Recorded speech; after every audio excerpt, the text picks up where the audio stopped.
twarwaniraga yahe mabuye y'agaciro? Just imagine. Uribaza Which minerals? na yahe mabuye y'agaciro? Second, icya kabiri, if it were to be minerals, iyo biza kuba mabuye how y'agaciro, many are actually fighting for these minerals in those ni places? bangahe ubu barimo barwanira ayo mabuye y'agaciro muri icyo gice? You found evidence about tuvuge ko Rwanda. mwaba mwabonye ibimenyetso byerekana ko u Rwanda rushinjwa kugira uruhare mu bibera muri Kongo bijyanye n'amabuye y'agaciro mu burasirazuba bwa Kongo. Are you really saying it is just Rwanda? Muravuga ko ari u Rwanda koko? Why don't you be brave enough to say Rwanda is invading our territory we have created? Ahubwo nimuvuge ku mugaragaro And is muti encroaching on the u minerals Rwanda we rurimo also gutera igihugu twiyubakiye encroaching on in Eastern Congo. kandi rurimo Why don't you be kwivanga brave mu enough mabuye to y'agaciro At least natwe say that. dukura mu burasirazuba bwa Kongo. Ariko se ni kuki mutagira ubutwari bwo kwemera ibyo nibura ngo mubivuge? Minerals? Amabuye y'agaciro, If what is the allegations, if these allegations were true, urabizi iyo ibyo mudushinja biba ari ukuri, you know what? Rwanda would be as rich as you are, those who make the u Rwanda accusations. rwari kuba rukize nk'amwe mwe mudushinja.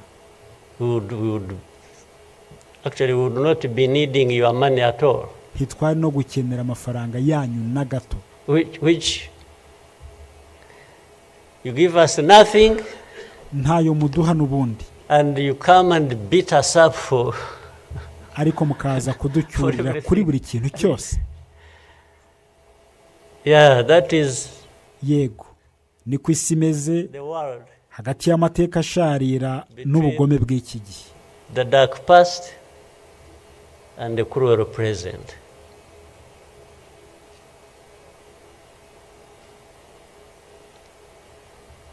But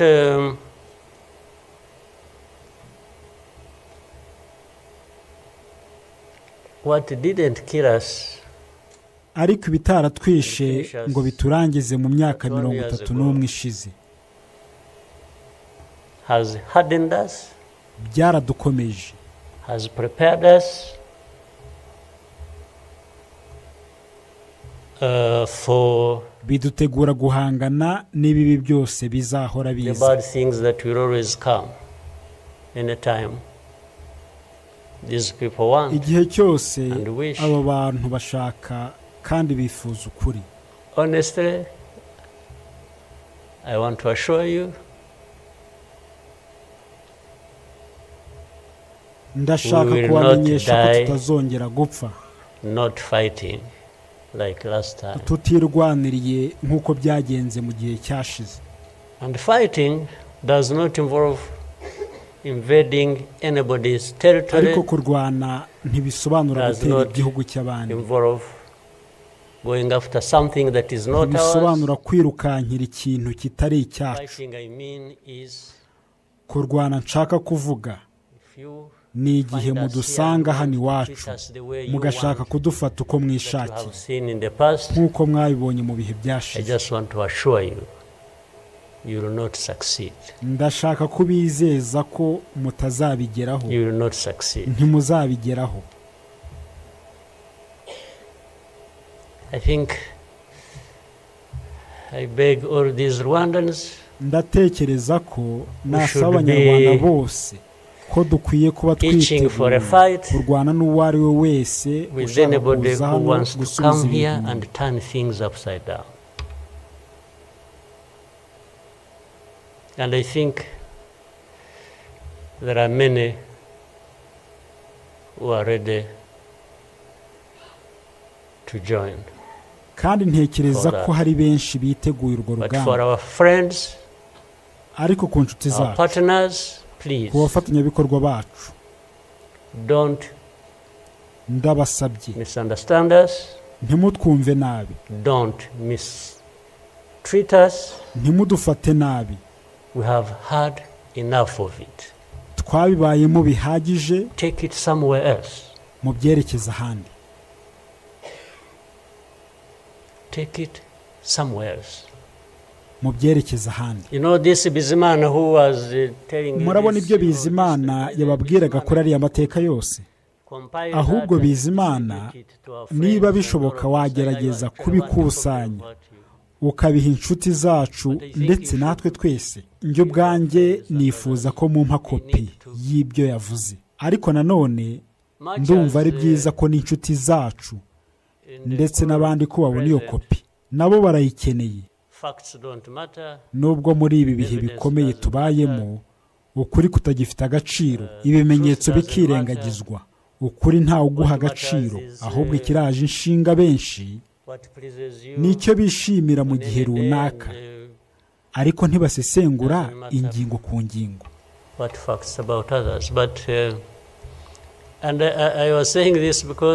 Nabivugaga kuko n'ubundi Bizimana yigeze gutanga ubutumwa bugaragaramo abantu bamwe n'abo yavuze. Hanyuma bukeye bagaho abantu baturutse muri za ambasade babimubazaho.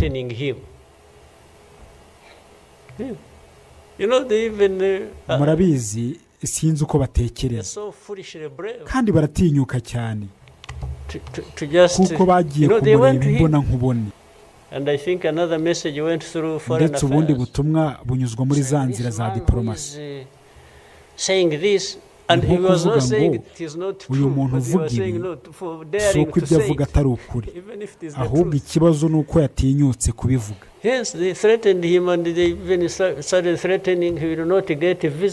Bamukangishije ko atazongera kubona viza ngo abashe kugera ahantu hatandukanye. Bamubwira imbona nkubone. Umuntu ukorera ambasade agatinyuka umuminisitiri wacu muri ubwo buryo, ariko si bo ndenganya.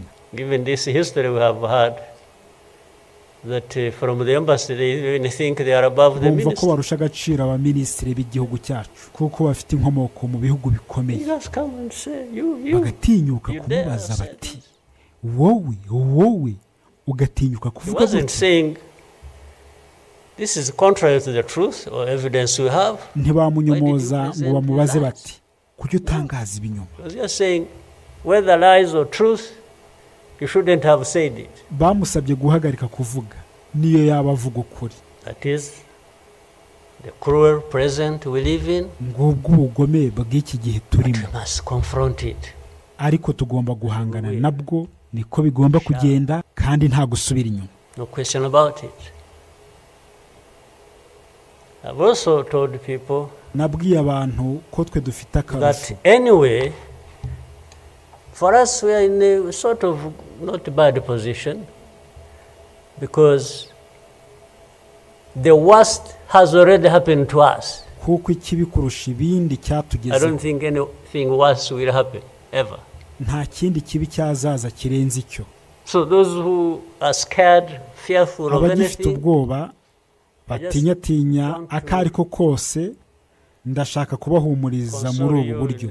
Niba bishoboka buri ikibi cyarahise. But actually the worst has already passed. When we lost the people during that time, ubwo twaburaga abantu muri biriya bihe, the young man was giving a testimony about. Uyu waduhaye ubuhamya yagarutseho. Do you think anything like that would ever happen again? Mwamwumva biriya bihe bizongera kubaho? I don't think so. Simbihamye. So why would we be scared of anything? Kuki mwahangayika? The worst. The hurricane came and imiraba yarahushye. We took cover and things turihisha. And it has passed. And we rebuilt. Irakomeza dukomeza kugenda twiyubaka mu buryo bwose bushoboka. Our strength of all kinds. I don't think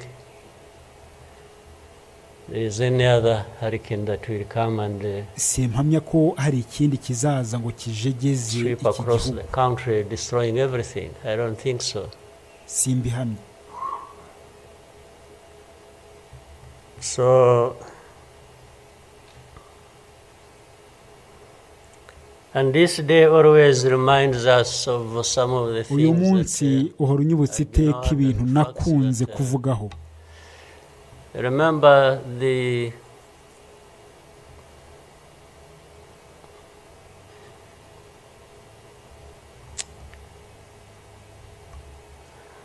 book. ndibuka nk'igitabo cyanditswe n'umuntu bamwe muri mwe mushobora kuba muzi witwa Philip Gurevich gifite inyito ndende. Uyu niwe muntu. And this is a man who. Uyu niwe muntu. Well, at least I would have wished if they could think of such a man and put him in the group of experts. Byiburi yaza kuba yaratekerejwe agashyirwa muri group of experts. Wenda bari kuzana gusa umuntu kubera ko akomoka mu gihugu cyakoronije u Rwanda. And that becomes the expert. I think that's not tekereza ko ibyo nta shingiro bifite. But he said that the title of the book was "We wish to inform you izina ry'icyo gitabo ni that tomorrow will be killed with our families." You know, who were they informing? Abo bantu bavugaga batya babwiraga ndi. And who was going to stop that? And who was going to come to their rescue? Ninde wari kubatabara? Nobody. Nta numwe. It just happened as they said it. Nkuko babivuga. People kept telling the world, "We want to inform you." Abantu bakomeza gutabaza. That tomorrow we are going to be killed with all our families. Batejo twese tuzicwa n'imiryango yacu. And who cared? Ariko se ninde wari ubyitayeho? And the families were killed indeed.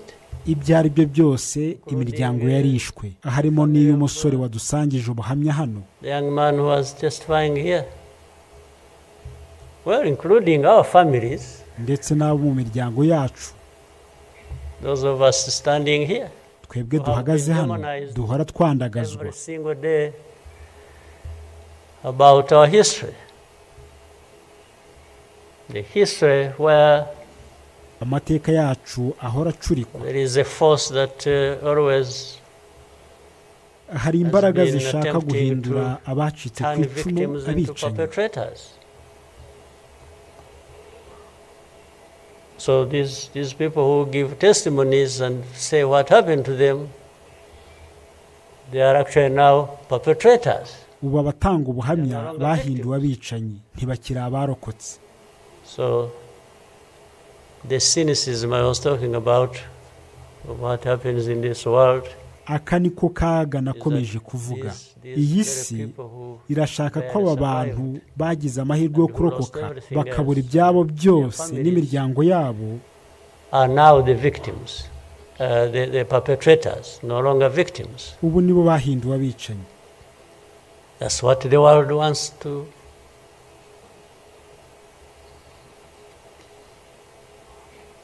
create about us. Uko ni kwisi ishaka kuduhindura.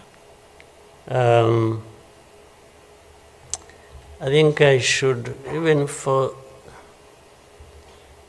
again, the sake of our sanity, maybe we'll always, during the war times, to keep my own balance, there used to be battles taking place across the country, militias killing people, RPA soldiers fighting government forces. Sometimes in our movements, one of the commanders would come to me and say, "President, you come and see what has happened here." I went there once and hari igihe ndi mu rugamba bamwe mu bayobozi b'ingabo bambwiye ngo Perezida ngwino urebe ibyabaye. Mpageze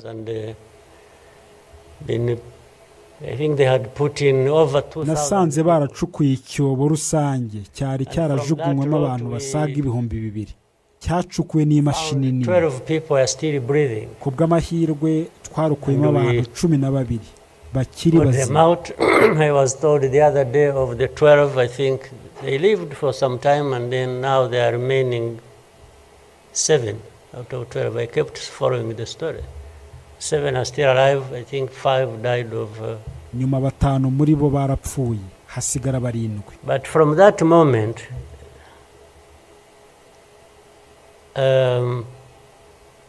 I told the commanders icyo that gihe they should nahise mbwira never abayobozi bring b'ingabo ko batazongera kunyereka ibintu my nk'ibyo. attention to this kind of thing. They should just handle it, and we agreed how they twumvikanye ko would be bazajya handling it. babyitwaramo. But I should never, I don't even need to be informed or, and the reason was simple. And that fortunately such a moment of remembrance sort of takes you back into that. But the reason was I didn't want my judgment and my conduct of the war and the leadership I was supposed to be providing to be impaired kuko nashakaga ko amahane, umujinya, amarangamutima adatuma anyuranya n'inshingano z'ubuyobozi nari nshinzwe. I wanted to keep my own balance so that we go through so many things. But otherwise, if I kept seeing this, putting people out of a mass grave, and then your mind goes to say, but who is this doing? Whoever is doing this, why is he doing it? He may end up... so anyway, let me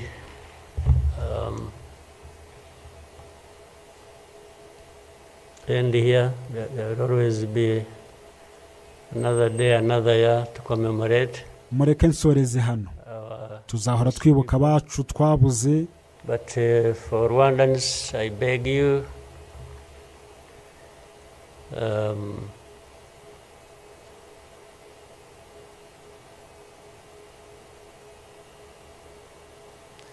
don't owe your life to anybody else. Ariko Banyarwanda ndabasaba, ntimuzagire uwo musaba uburenganzira bwanyu bwo kubaho. Have the courage to deal with the situation and moment as it is. Muharanire kugira ubushake bwo guhangana n'ibibazo biriho. Ntimuzagire uwo murenganya. But always fight for what is yours. Ariko buri gihe muharanire uburenganzira bwanyu. Don't allow anybody else to dictate to you. Ntimukemerere uwo ari we wese ubategeka uburyo mukwiye kubaho, kubera ko umunsi muzabyemeraho, that is the day you have lost your niwo life. munsi muzaba mutesheje agaciro kubaho kwanyu. God bless you. Imana ibahe umugisha.